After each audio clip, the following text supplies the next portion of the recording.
pemeriksaan yang dilakukan oleh kantor pajak itu adalah menguji kepatuhan wajib pajak. Berarti sebenarnya cuma mau dilihat kepatuhannya saja. Persis, Awalnya seperti persis. itu. Ini ada dua hal yang harus diperhatikan oleh wajib pajak. Ya. Pajak perusahaannya sendiri, Mm-mm. kemudian pajak yang harus dipotong pada saat melakukan transaksi dengan pihak Lawan lain, transaksi. Dua hal ini sama pentingnya. Oke. Kalau dia sudah patuh dengan kewajiban pajaknya sendiri, tapi dia lalai di dalam melakukan pemotongan atau pemungutan, nah Kena ini juga. kena juga. Orang sering berpendapat bahwa usaha yang di bawah 4,8 M itu Iya. adalah UMKM. Ah. Nah, itu sebenarnya tidak tepat dibanding dengan accounting. Saya masih melihat bahwa accounting sebenarnya pekerjaannya lebih ribet, Pak, dibanding dengan pajak. Oke. Ketika akhir tahun kita dituntut untuk cepat menyelesaikan laporan, nah ini yang masalah bagi Bikin kita. stressful ya, Pak ya? Bikin stressful. Ya, baca di media online, ini dari DDTC. Ya, DDTC bahwa pajak untuk orang pribadi 0,5% itu akan terus dipertahankan.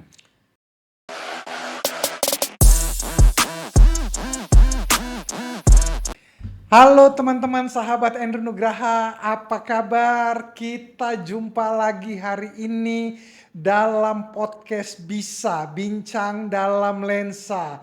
Hari ini saya ditemani oleh sahabat saya, Bapak Esra. Beliau adalah orang yang sangat berpengalaman di bidang finance accounting dan perpajakan.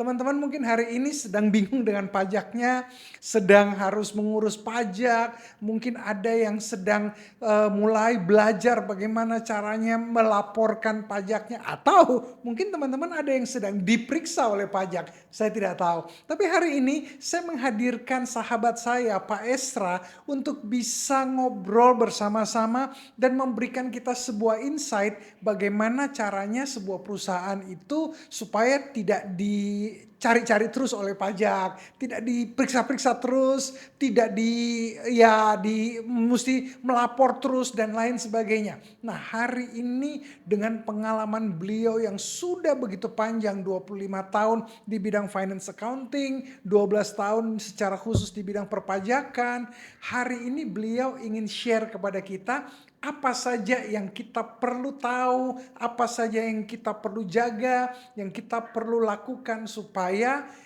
pajak-pajak kita ini, pajak-pajak perusahaan yang harus dilaporkan betul-betul aman dan benar adanya.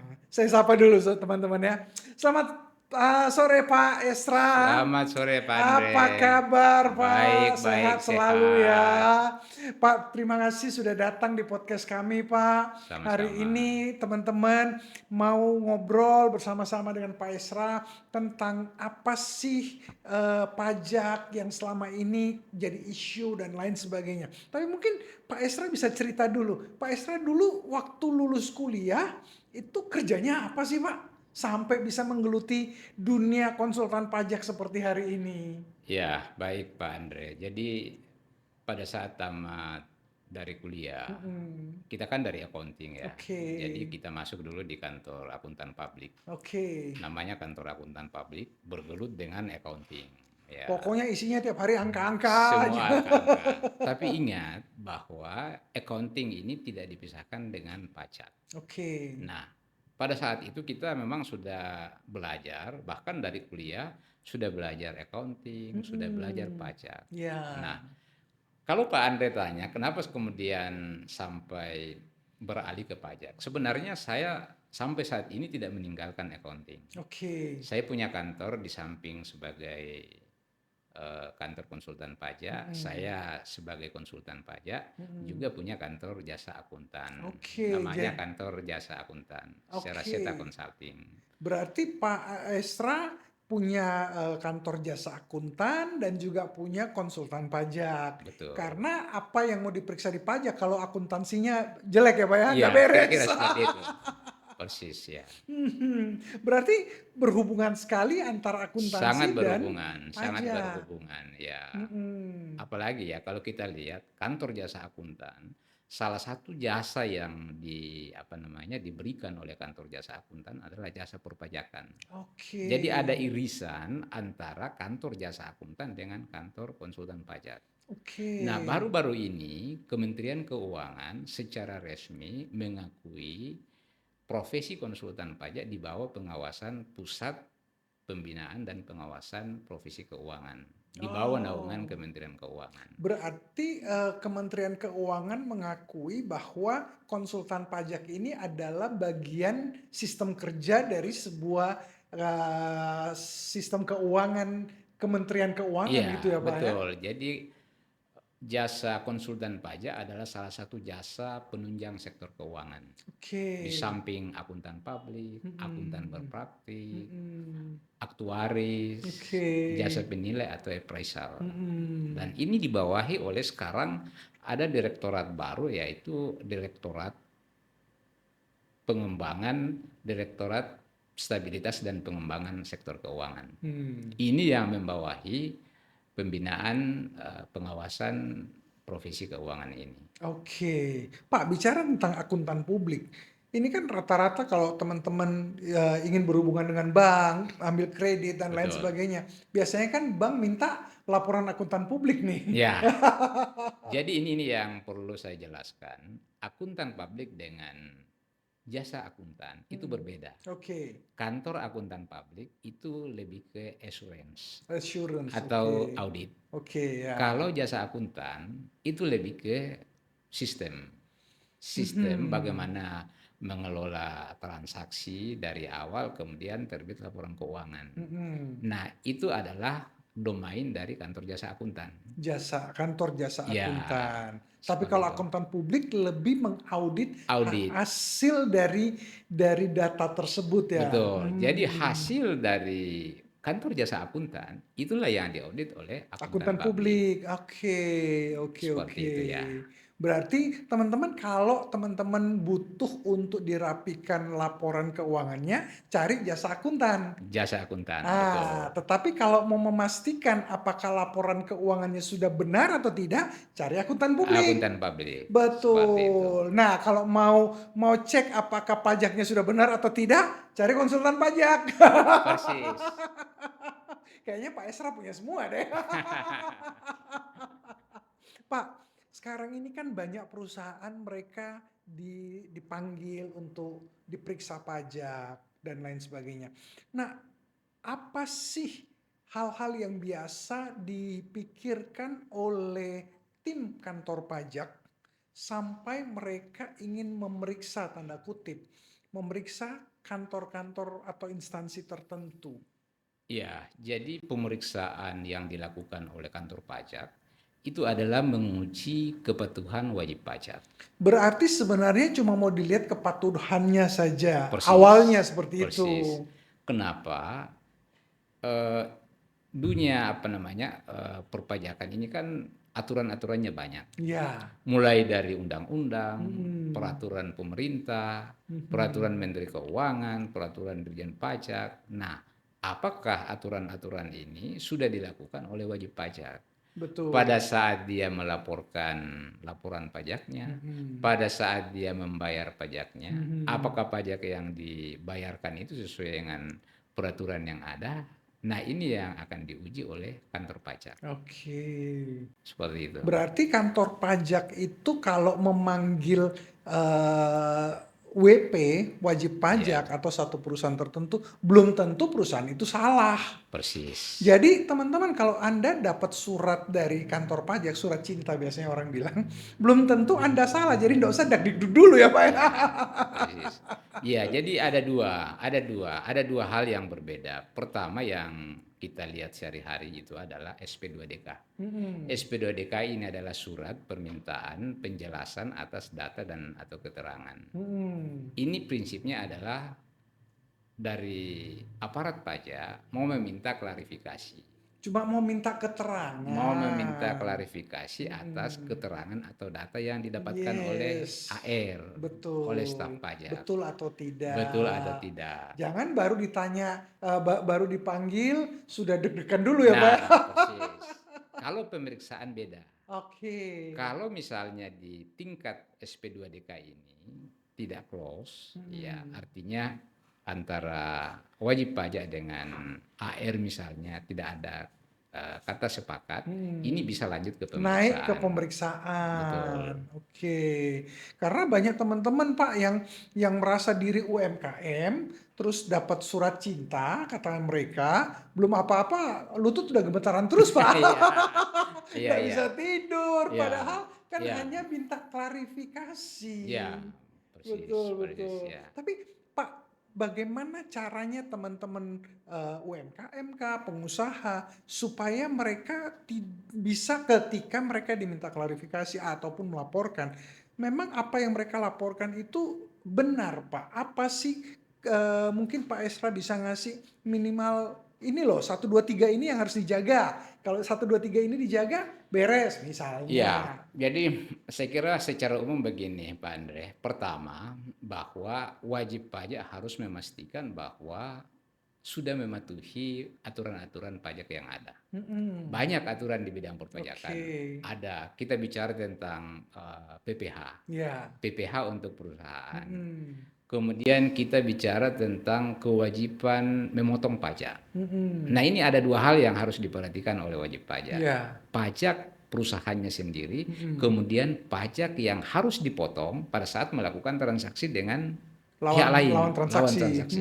Dua hal ini sama pentingnya. Oke. Kalau dia sudah patuh dengan kewajiban pajaknya sendiri, artinya berapa PPh yang terutang untuk perusahaannya sudah dilaporkan, sudah dibayar sesuai dengan aturan, tapi dia lalai di dalam melakukan pemotongan atau pemungutan, nah Kena ini juga. kena juga. Ah. Ini harus diperhatikan dua-dua. Oke, jadi teman-teman bukan cuman pajak kita, tetapi pajak lawan transaksi juga perlu diperhatikan, betul ya Pak ya? Persis. Karena kalau salah satu tidak benar, tidak match, maka yang kedua-duanya bisa dipanggil Pak. Ya. Nah, yang kemudian berikut yang harus diperhatikan, tadi Pak Andre sampaikan apa yang harus diperhatikan oleh wajib pajak adalah pencatatan pembukuan. Betul, Nah, ini yang pencatatan dan penting, pembukuan, ya. betul. Pencatatan pembukuan yang amburadul, ini yang susah bagi wajib pajak. Pak, teman-teman berkata begini, Pak, saya kan cuma UMKM, saya kan cuma punya warung. Gimana cara nyatetnya, Pak? Menurut Pak Esra bagaimana, Iya, Pak? paling tidak, Kak, walaupun UMKM, dia harus nyatat berapa penjualan setiap hari, kemudian Transaksi dia masuk keluar. transaksi masuk keluar, Ya. berapa penjualan dalam 1 bulan itu total penjualannya. Apakah dalam 1 bulan itu sudah harus bayar pajak atau belum? Ingat bahwa sekarang aturan pajak ada fasilitas untuk orang pribadi, bahwa sampai sekarang kalau penjualan dalam 1 tahun tidak melebihi 500 juta itu belum dikenakan pajak. Untuk orang pribadi, Khusus untuk orang pribadi. kalau pendapatannya dia belum sampai 500 Belum sampai juta 500 setahun, juta. anggap kurang lebih sekitar 40 jutaan lah 40 sebulan. juta, 100 juta. Nah, berarti dia tidak perlu bayar Ya, pajak. persis. Kalau rata-rata katakanlah 40 juta berarti 1 tahun kan berarti 480. 480. Kalau jumlah itu konsisten setiap bulan 40 berarti belum perlu bayar pajak. pajak. Tapi Betul. harus melaporkan kan, Pak? Iya, harus melaporkan pada akhir tahun, pada akhir SPT tahun, tahunan, SPT tahunan, orang pribadi, betul. Jadi teman-teman kalau Anda selalu takut dengan dihantui oleh pajak, tadi Pak Esra sudah memberitahukan kalau pendapatan pribadi belum sampai 500 juta setahun atau kurang lebih 40 jutaan sebulan, tenang aja, tidak usah was-was. Laporkan di akhir tahun pendapatan Anda yang angkanya belum sampai 500 juta. Nah, tapi kalau mulai masuk ke bisnis, Pak.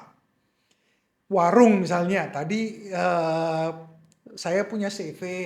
Kan UMKM itu kan di bawah 50 miliar, Pak. Ya, betul. Jadi ini yang ada salah persepsi ya untuk di kalangan wajib pajak.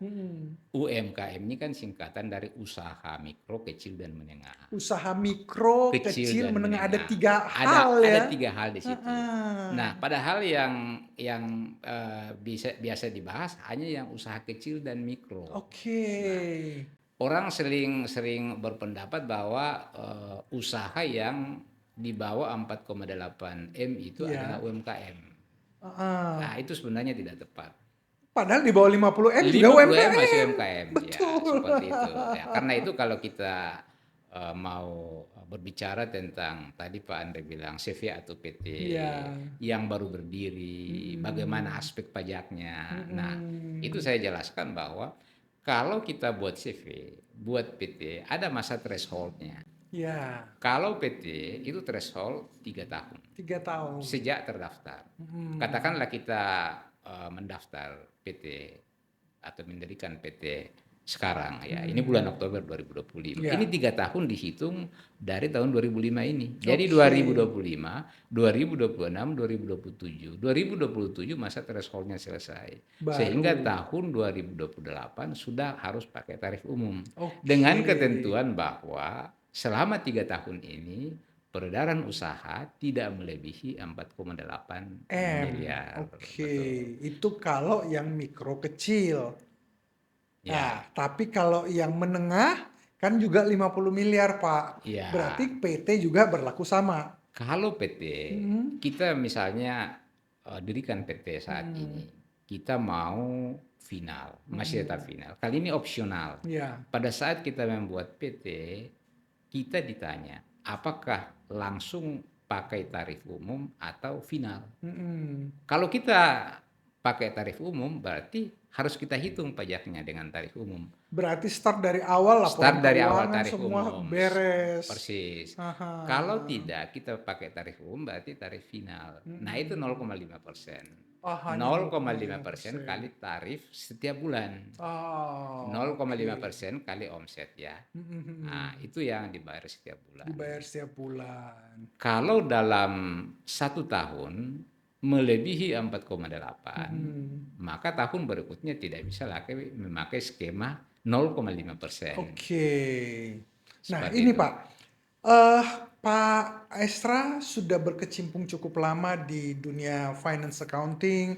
Nah, kalau misalnya teman-teman UMKM nih yang memang putaran bisnisnya masih kecil, mereka juga melakukan laporan keuangan, tapi mereka tidak ambil gaji. Tapi menurut mereka semua uang yang beredar di dalam modal bisnis mereka itu uangnya mereka. Pandangan Pak Esra gimana, Pak? Ini kan modal bisa kemakan, Pak. Ya, jadi kalau PT kita kan harus tahu ya, PT itu adalah badan hukum. Nah, pertama, kalau kita mendirikan PT 1 tahun, 2 tahun, apakah perlu kita ambil dividen? Ini kan 1-2 tahun kan belum berjalan modal kerja. Baik, betul. Modal kerja seperti itu. Nah, yang perlu diperhatikan bahwa PT sebagai satu badan hukum, kita tidak boleh setiap saat ambil uang seperti ATM begitu. Kenapa? Ada aspek pajaknya juga. Itu namanya dividen. Ya, apakah itu dividennya secara resmi atau tidak? Nah, dividennya terselubung, nah itu juga tetap dianggap sebagai dividen yang kena pajak.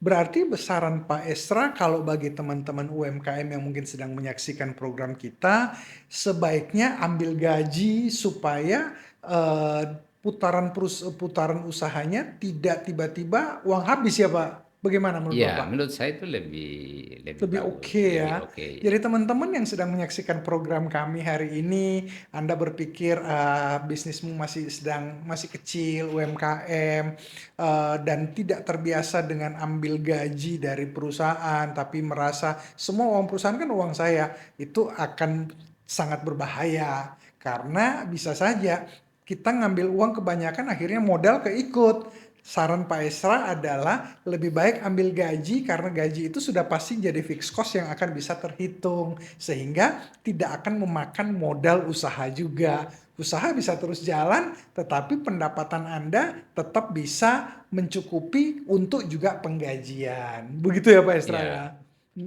Pak, ini kan sekarang banyak anak-anak muda yang cenderung tidak mau bekerja, eh, mau jadi akuntansi, kerja di bidang akuntansi oke lah ya. Tapi kerjain pajak belum tentu Pak. Karena menurut mereka pusing, stressful, belum kalau akhir tahun kayak gini, sebentar hmm. nanti awal tahun mau laporan SPT dan lain sebagainya. Bagaimana pendapat Pak Esra? Ya, saya kira kalau di bidang pajak ya pajak dibanding dengan accounting, saya Mm-mm. masih melihat bahwa accounting sebenarnya pekerjaannya lebih ribet Pak dibanding dengan pajak. Oke. Cuma kalau kita bicara kantor konsultan pajak, nah Ya. ini karena volume pekerjaan yang banyak, Mm-mm, mm-mm. ketika akhir tahun kita Semua numpuk. kita dituntut untuk cepat menyelesaikan laporan. Nah, ini yang masalah bagi Bikin kita. stressful ya Pak ya. Bikin stressful. Padahal kalau accounting sebenarnya stres, cuman karena mungkin Stres dikerjain hari-hari juga. nggak numpuk. Betul. Nah, bagaimana Bapak mensiasati supaya tidak stres Pak akhir tahun? Ketika teman-teman Gen Z kah atau teman-teman yang baru fresh grade, mereka mau bekerja di dunia perpajakan. Iya, jadi dalam satu kantor peranan SDM anggota itu sangat penting. Mm-mm. Kalau sebagai konsultan kita mau kerja sendiri tidak bisa. Nggak bisa, Pasti betul. ya Ya, stresnya ya, besar. Karena itu betul. kita bagi dengan kita punya Tim. tim. Kompetensi daripada tim kita itu sangat menentukan. Ya. Bisa kita delegasikan pekerjaan-pekerjaan kepada mereka. Nah, itu akan membantu kita untuk Hmm. kemudian tidak dibawa tekanan untuk menyelesaikan pekerjaan-pekerjaan itu. Kompetensi apa yang menurut Pak Esra dibutuhkan oleh tim supaya mereka di satu saat mungkin tertekan, tetapi di saat yang lain mereka juga bisa balancing tekanan, bisa membuat, karena kan sekarang begini Pak, banyak teman-teman khususnya Gen Z ya, yang tertekan sedikit, aduh susah lah, mau toxic lah kerjaan saya mau Ya, healing lah, habis dia hilang, iya kan? Nah, sementara yang namanya stres itu kan kejadian sehari-hari yang memang harus ya. dilewati. Betul. Jadi anggota kita pertama ya dia punya hard skill. Harus Mm-mm. punya hard skill. Tentu harus bisa Pertama accounting ngitung. juga. Laporan dia Betul. paham tentang laporan keuangan. Ya, Kemudian aturan-aturan perpajakan. yes. IT juga dia harus IT. paham. Nah, Ha-ha. di samping itu ya saya sebut adalah soft skill. Soft skill, Komunikasi betul. yang bagus. Mm-mm. Dia bisa mewakili kita komunikasi dengan klien, mewakili kita Betul. komunikasi dengan fiskus, AR di Betul. kantor pajak. Ha-ha. Nah, ini yang kita butuhkan. Ini yang harus Hmm. dimiliki oleh kita punya karyawan supaya kita tidak kerja sendiri. Kan memang dunia perpajakan ini akan selalu ada perubahan. Bahkan perubahannya habis hari ini si Menteri Keuangan misalnya bilang A, tiba-tiba Ya, bulan depan ganti aturan, bulan depannya ganti lagi. Bagaimana Pak Esra dan tim bisa mendalami atau memahami sebuah aturan-aturan yang cenderung cepat sekali berubah? iya. Jadi eh, pertama harus mengikuti terus Harus perkembangan. ikuti Ya, terus ya. kita harus banyak membaca. Banyak membaca. Banyak sekarang kan zaman sekarang di media online sebelum aturan resmi dirilis itu kan sebenarnya sudah ada isu-isu sebelumnya. Sengaja diluncurkan Sengaja sudah dulu, dilanjutkan. Ya, diomong-omongin. hari Nah, ini misalnya saya baca di media online ini dari DDTC. Ya, DDTC bahwa pajak untuk orang pribadi 0,5% itu akan terus dipertahankan. oke. Ini belum keluar aturan resmi. Padahal yang kemarin kan rencana di stop. Ah, betul. Haha, Nah, ternyata diperpanjang ya, sampai selama-lamanya. Sampai ada ya, aturan baru lah. sampai ada aturan baru. Tapi Mm-mm. intinya bahwa ini akan jadi paten, Ya, bukan hanya diperpanjang sampai 2026, 2027, tapi selamanya. Ya, sampai aturan baru ada seperti aturan tadi ya, baru. betul. Ha. Nah, ini seperti ini harus kita ikuti. Nah, kemudian Mhm. yang kedua ya tentu kita harus banyak komunikasi dengan teman-teman juga. Iya. Dari grup WA. Ini kalau kita ikuti makin banyak grup yang kita ikuti, informasi makin cepat juga kita dapatkan. Betul, betul. Ya, jadi networking, kemudian banyak mengikuti berita-berita, itu yang harus kita lakukan untuk kemudian kita cepat dapatkan. Nah, tidak sampai di situ, kita harus bisa mempelajari aturan-aturan itu. Jadi bukan hanya pada saat kita tahu ada aturan, kita harus sempatkan beberapa waktu untuk membaca, menyimak dengan baik apa maksud dari aturan ini. Nah, kami di Ikatan Konsultan Pajak Indonesia ada namanya PPL. PPL, Pendidikan Profesi Berkelanjutan. Nah, disitulah kita bahas kalau ada aturan-aturan terbaru yang perlu kita diskusikan, apa implikasinya aturan-aturan ini, bagaimana hubungannya dengan aturan sebelumnya. Nah, itu tuh yang harus kita lakukan. Harus belajar terus. Harus belajar terus. Pak, sekarang ini banyak teman-teman yang berpikir kalau punya usaha itu ribet, Pak. Jadi mereka malas punya usaha, tapi mereka mau tetap punya uang yang banyak. Nah, akhirnya mereka masuklah di saham, di Bitcoin, dan lain sebagainya. Pandangan Pak Esra, bagaimana dari sudut perpajakannya, apakah memang pajak hanya untuk bisnis yang real, atau juga bisnis yang intangible, yang tidak real ini? Bagaimana menurut Pak Esra?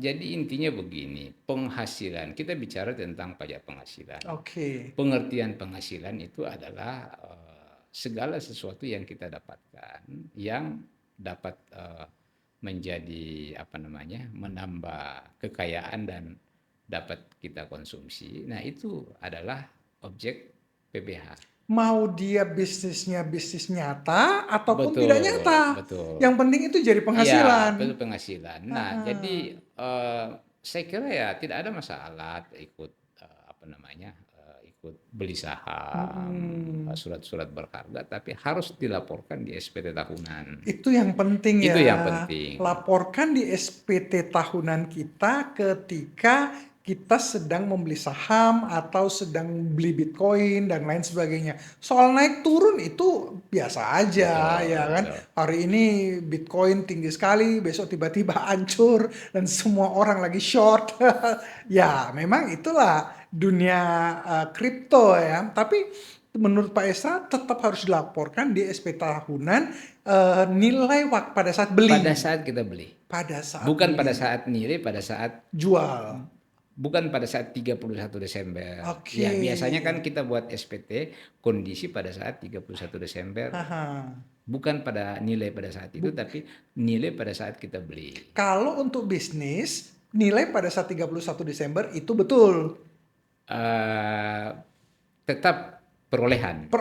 Tetap perolehan. Perolehan. Ya, tetap perolehan. Oke. Jadi kita membeli aset, itu yang kita laporkan itu adalah harga perolehan. Harga perolehan. Seperti itu juga untuk surat berharga. Surat berharga, saham, kripto, obligasi, dan lain sebagainya. Jadi kita beli saham pada saat ini, kemudian pada saat 31 Desember naik, bukan nilainya pada saat 31 Desember. Tapi pada saat kita beli. Oke. Jadi teman-teman nggak usah khawatir kalau memang rasanya, Pak, ini kripto saya lagi hancur nih, Pak, harga saham saya lagi hancur. Oke. Tetapi yang dilaporkan adalah nilai perolehan. Nanti kalau jual, ya baru sekuritas yang potong langsung kan PPh final, pajaknya. Oke. Pak, terakhir Pak. Kalau untuk UMKM, katakan saya sebagai belajar berbisnis, entrepreneur misalnya, dan bisnis saya itu hanya lewat e-commerce. Saya nggak punya toko. Kalau punya toko yang jelas kan oke lah, orang pajak datang. Tapi kalau e-commerce, Pak, bagaimana caranya saya melaporkannya? Bapak ada tips and triknya, Pak? Iya, e-commerce kan pada dasarnya sama saja dengan penjualan langsung. Cuma medianya kan beda. Online. Ya, online. Nah, ini juga harus kita laporkan. Omset yang kita dapatkan dalam 1 bulan, ya itu tadi harus kita catat. Tetap pembukuannya harus ada pembukuan. Pada dasarnya sama saja dengan pencatatan atau pembukuan non non-e-commerce Ya, yang toko fisik. toko fisik seperti itu. Betul, Harus ada betul. pencatatan. Biaya-biayanya, omset atau pendapatan harus kita catat.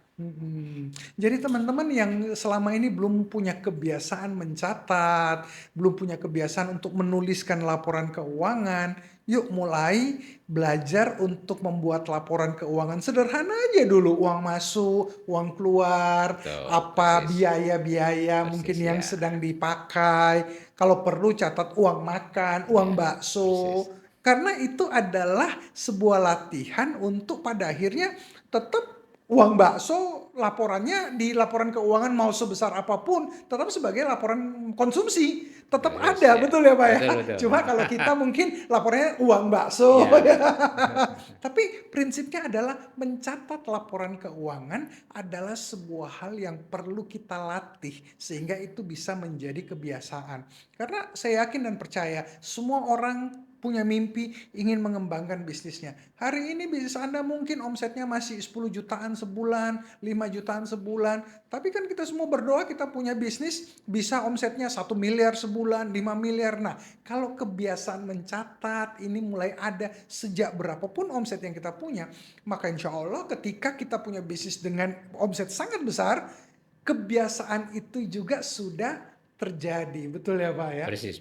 Sehingga mau kapanpun bisnis kita dengan skala apapun bisnis kita, nggak usah takut dengan pajak karena kita sudah terbiasa membuat laporan keuangannya. Bedanya mungkin kalau kita masih UMKM yang mikro sekali, yang mungkin hanya e-commerce, omset baru 30 juta sebulan, 20 juta sebulan, ya kita catatannya mungkin lebih ke uang masuk dan uang keluar. Jenis biayanya belum di breakdown. Nanti kalau semakin besar baru ada jenis biaya, ada penyusutan, ada biaya entertainment, perjalanan dinas dan lain sebagainya mungkin baru ada. Tapi dari sekarang latihanlah untuk membuat laporan keuangan.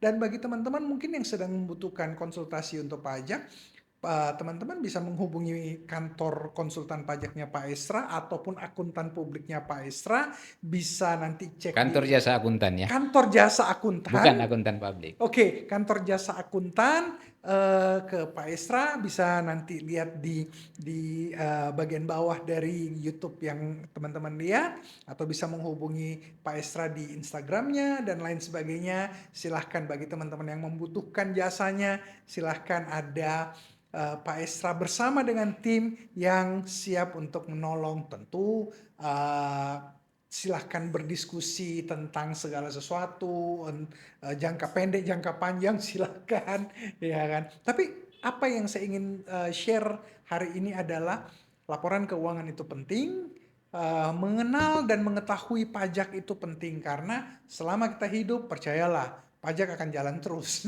Kecuali kalau nanti Anda sudah tidak ada, keluarga Anda yang bayarkan pajak Anda.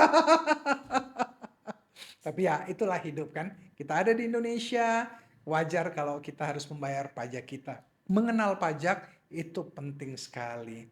Pak Esra, terima kasih sekali sudah sharing bersama dengan teman-teman. Ada banyak insight yang Pak Esra sudah sharingkan dan saya sangat berharap apa yang tadi Pak Esra sudah sharingkan bisa jadi insight dan motivasi buat kita untuk mengembangkan bisnis kita, mengembangkan hidup kita, mengembangkan apapun yang sudah kita sedang kerjakan ataupun akan kerjakan dan akan kembangkan. Akhir kata, tetap semangat dan jangan pernah menyerah karena apapun yang terjadi selalu ada jalan keluarnya. Ingat, kita tidak dilahirkan sebagai orang gagal, tapi sebagai pemenang. Saya Endro Nugraha bersama seluruh kru yang bertugas mengucapkan sukses buat teman-teman semua. Terima kasih Pak Andre.